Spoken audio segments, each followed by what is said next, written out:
इस समय की बड़ी war breaking, Israeli PM Netanyahu का बड़ा दावा। बड़ी वॉर ब्रेकिंग, इजराइल के प्रधानमंत्री की तरफ से बड़ा दावा किया गया है। बेंजामिन नेतन्याहू कह रहे हैं उनके बेटे पर कहीं ना कहीं टारगेट साधा गया। ईरान पर बेटे की हत्या की कोशिश का आरोप लगाया है। इजरायली मीडिया से बातचीत के दौरान नेतन्याहू ने बड़ा दावा किया। उन्होंने कहा मेरे बेटे की हत्या की कोशिश की गई। यह बड़ा गंभीर एक तरह से आरोप है। अमेरिका ने ईरान की घेराबंदी के लिए फेंका अपना सबसे बड़ा दांव, लेकिन क्या तेहरान झुक जाएगा? जवाब है बिल्कुल नहीं। ईरान ने सुपर पावर अमेरिका की एक तरह से खुली चुनौती को स्वीकार किया और ऐलान कर दिया उसके पास वॉशिंगटन के हर वार का तोड़ मौजूद है। तेहरान का दावा है अमेरिका के नए प्रतिबंध पूरी तरह से बेअसर साबित होंगे, क्योंकि ईरान का 2 साल का सीक्रेट मास्टर प्लान पहले से तैयार है। अगर आखिर इस 2 साल की योजना में ऐसा क्या छिपा है जिससे अमेरिका का आर्थिक चक्रव्यूह ढहने वाला है? दिखाते हैं आपको तेहरान से इस समय की एक बड़ी खास खबर।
अमेरिका ने ईरान पर अब तक के सबसे बड़े आर्थिक हमले की तैयारी कर ली है, लेकिन तेहरान ने भी साफ कर दिया है कि वो अमेरिका के दबाव के आगे झुकने वाला नहीं।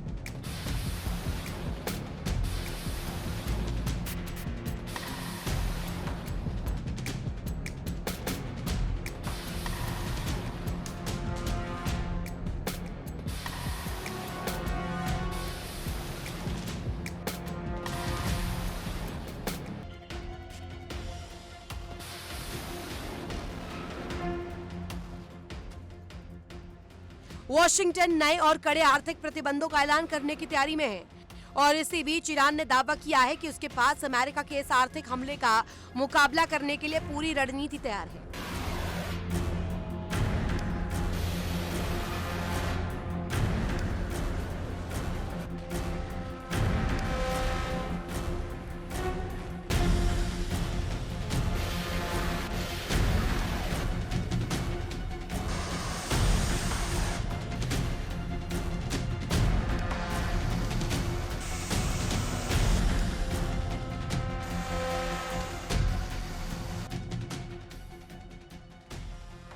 ईरान के अर्थव्यवस्था मंत्री अली मदानिजादेह ने यहां तक कह दिया कि अमेरिका एक बार फिर से हार का सामना करने जा रहा है। यानी अमेरिका प्रतिबंधों का शिकंजा कसने की तैयारी में है और ईरान ने जवाब में 2 साल की आर्थिक जंग का पूरा प्लान सामने रख दिया है। ईरान के अर्थव्यवस्था मंत्री का बयान बेहद अहम माना जा रहा है। उन्होंने कहा कि अमेरिका ने ईरानी जनता को और सरकार के संकल्प को तोड़ने की हर संभव कोशिश की, लेकिन हर बार नाकाम रहा।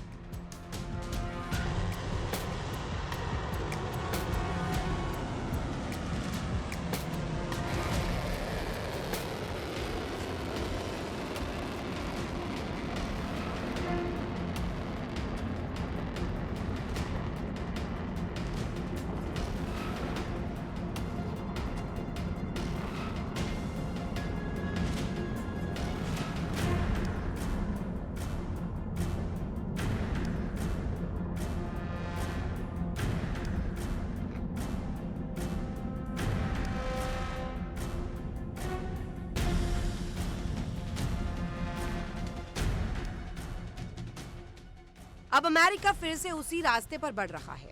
ईरानी मंत्री के मुताबिक तेहरान इन नए प्रतिबंधों का लंबे समय से इंतजार कर रहा था और सरकार इसके लिए पहले से तैयार है। उन्होंने दावा किया कि नए अमेरिकी आर्थिक दबाव से निपटने के लिए ईरान के पास बाकायदा 2 साल की योजना है।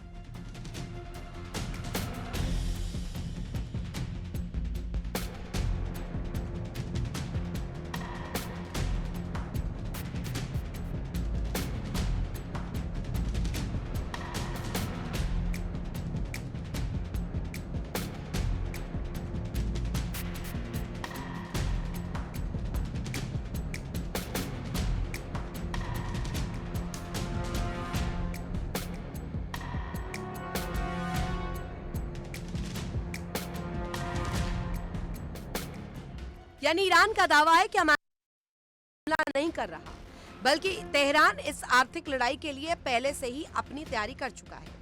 लेकिन सवाल यह है कि ईरान को आखिर इतनी तैयारी की जरूरत क्यों पड़ी। दरअसल ईरान पहले से ही अमेरिकी प्रतिबंधों के भारी दबाव में है, तेल और गैस से लेकर बैंकिंग सेक्टर तक।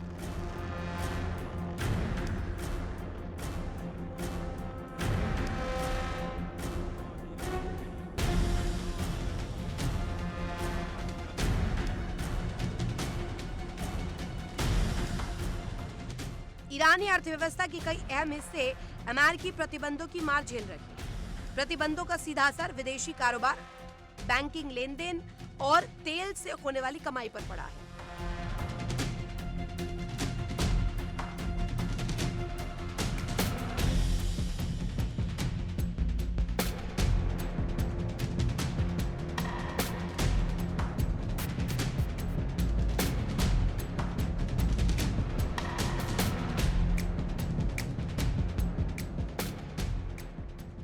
ऐसे में अगर अमेरिका अब प्रतिबंधों का दायरा और बढ़ाता है तो ईरान के सामने आर्थिक मोर्चे पर और बड़ी चुनौती खड़ी हो सकती है।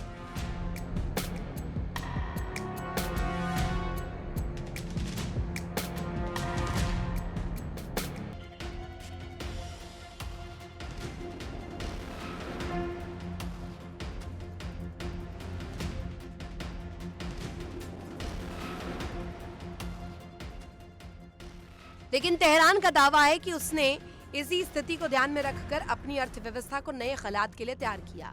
अब ईरान की अर्थव्यवस्था की मौजूदा हालत देखिए तो तस्वीर काफी गंभीर नजर आती है। महंगाई ने आम लोगों की कमर तोड़ रखी है। आंकड़ों के मुताबिक जुलाई में ईरान की 12 महीने की मुद्रास्फीति दर करीब 65% तक भी पहुंच गई है। यानी रोजमर्रा की जरूरत की चीजों की कीमतें लगातार बढ़ रही है। सबसे बड़ा झटका खाने पीने की चीजों पर पड़ रहा है। खाद्य पदार्थों की कीमत एक साल पहले के मुकाबले करीब 128% ज्यादा बताई गई। यानी जिस परिवार का बजट पहले मुश्किल से चल रहा था, उसके लिए अब रोजमर्रा का खाना भारी पड़ रहा है।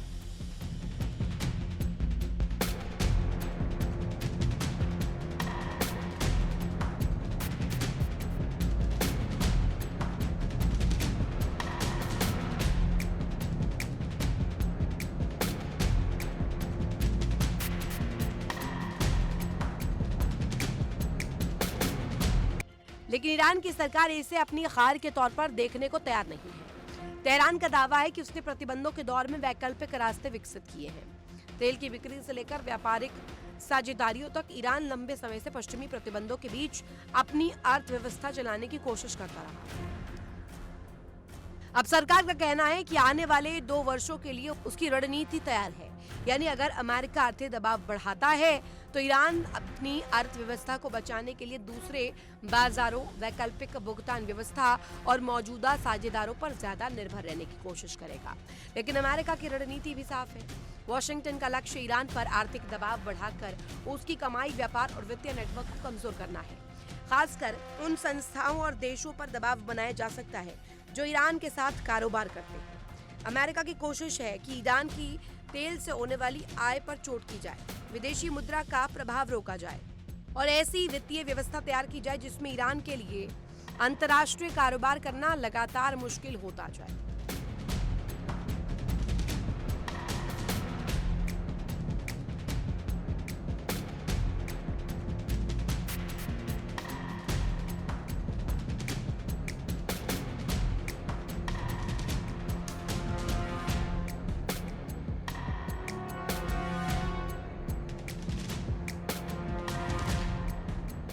यानी ये सिर्फ प्रतिबंध नहीं बल्कि ईरान की आर्थिक नसों पर दबाव बनाने की रणनीति है।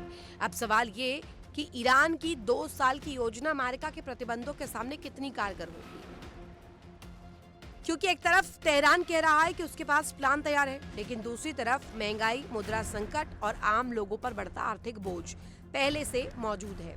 अगर नए प्रतिबंधों से तेल निर्यात, बैंकिंग और विदेशी मुद्रा की कमाई पर और चोट पड़ती है तो ईरान के लिए अपनी अर्थव्यवस्था को संभालना और मुश्किल हो सकता है। ऐसे में आने वाले महीने तेहरान के लिए सबसे बड़ी आर्थिक परीक्षा साबित हो सकते हैं और इस पूरी लड़ाई का असर सिर्फ ईरान तक सीमित नहीं रहेगा। अगर अमेरिका और ईरान के बीच आर्थिक टकराव बढ़ता है तो इसका असर तेल बाजार पर भी पड़ सकता है। ईरान की तेल सप्लाई किसी भी तरह की बड़ी रुकावट का असर वैश्विक कीमतों पर पड़ सकता है। पहले से तनावपूर्ण पश्चिम एशिया में अगर आर्थिक दबाव के साथ समुद्री रास्तों और ऊर्जा आपूर्ति पर बड़ा संकट बढ़ा तो दुनिया के कई देशों के लिए नई मुश्किल खड़ी हो सकती है। इसलिए अमेरिका के लिए नए प्रतिबंधों को सिर्फ ईरान पर लगाया गया आर्थिक फैसला मानना पूरी तस्वीर नहीं होगी। तो एक तरफ अमेरिका है जो प्रतिबंधों का शिकंजा और कसने की तैयारी में है, दूसरी तरफ ईरान है जो कह रहा है कि उसने अगले 2 साल की पूरी रणनीति तैयार कर रखी है। लेकिन आंकड़े बता रहे हैं कि तेहरान के सामने चुनौती आसान नहीं है। 65% से ज्यादा महंगाई, खाने पीने की चीजों की कीमतों में 128% तक का उछाल और रियाल की ऐतिहासिक कमजोरी। ऐसे हालात में ईरान को सिर्फ अमेरिका से नहीं बल्कि अपनी अर्थव्यवस्था के भीतर पैदा हुए संकट से भी लड़ना होगा। यानी अब ईरान और अमेरिका के बीच जंग सिर्फ मिसाइलों और सैन्य ताकत की नहीं, ये जंग बैंकिंग सिस्टम, तेल कारोबार, मुद्रा और आम आदमी की जेब तक पहुंच चुकी है। अमेरिका कह रहा है कि आर्थिक दबाव से तेहरान को झुकाया जाएगा, जबकि ईरान का दावा है कि अमेरिका एक बार फिर से हारने वाला है और उसके पास 2 साल की तैयारी है।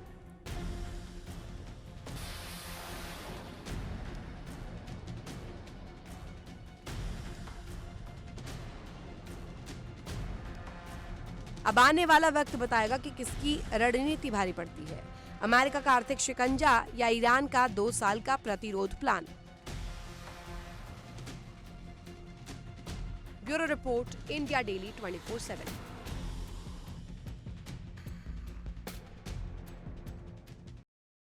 उत्तर कोरिया एक ऐसा देश जहां का नाम सुनते ही सिर्फ एक चेहरा दिमाग में आता है, किम जोंग उन। लेकिन क्या आपने कभी सोचा है कि अगर किम जोंग उन के बाद उत्तर कोरिया में कोई सबसे ताकतवर है तो वो कौन है? तानाशाह के साए में छिपा वो नेता नंबर 2 आखिर कौन है जिसके इशारे पर प्योंगयांग से लेकर पूरी दुनिया हिल जाती है? क्या वो किम जोंग उन की बहन किम योंग जोंग है या सेना का कोई खूंखार जनरल? कुर्सी के सबसे बड़े और खतरनाक दावेदार की पूरी कहानी दिखाते हैं इस खास रिपोर्ट में।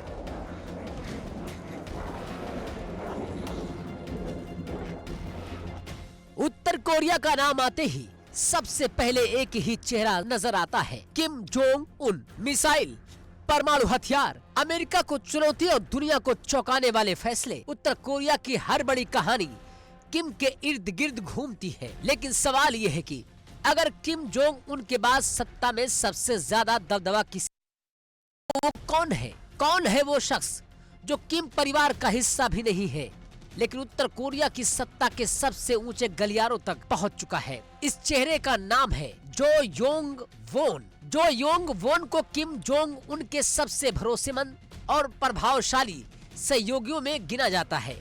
2026 में उनकी भूमिका में बड़े बदलाव हुए और इसी वजह से एक बार फिर उनकी ताकत चर्चा में है। मार्च 2026 में उन्हें सुप्रीम पीपुल्स असेंबली की स्थायी समिति का अध्यक्ष चुना गया। दक्षिण कोरिया मीडिया KBS के मुताबिक उत्तर कोरिया की सत्ता व्यवस्था में ये किम जोंग उन के बाद सबसे ऊंचे औपचारिक पदों में से एक माना जाता है। यानी कुछ समय के लिए जो योंग वोन की राजनीतिक हैसियत बेहद ऊंचे संवैधानिक पद पर पहुंच गई है। लेकिन जो योंग वोन की असली ताकत सिर्फ उनके सरकारी पद से नहीं समझी जा सकती। उनकी पहचान किम जोंग उनके बेहद करीबी पार्टी नेता के तौर पर है।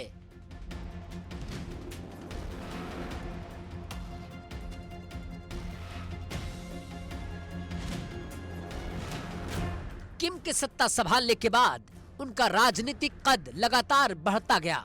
2021 में उन्हें वर्कर्स पार्टी ऑफ कोरिया के पोलित ब्यूरो की स्थायी समिति में जगह मिली। पार्टी केंद्रीय समिति का सचिव बनाया गया और केंद्रीय सैन्य आयोग ने भी जिम्मेदारी दी गई।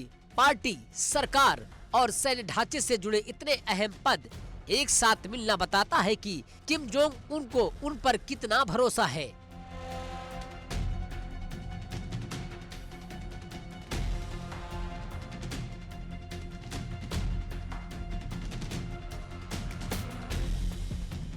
अब समझिए कि जो योंग वोन की ताकत का असली केंद्र कहाँ है। उत्तर कोरिया में संगठन और मार्गदर्शन विभाग को सत्ता के सबसे ताकतवर हिस्सों में माना जाता है। इस विभाग का काम पार्टी संगठन और अधिकारियों पर निगरानी से लेकर राजनीतिक व्यवस्था को नियंत्रित करने तक का फैला हुआ है। लंबे समय तक जो योंग वोन की भूमिका इसी शक्तिशाली तंत्र से जुड़ी रही।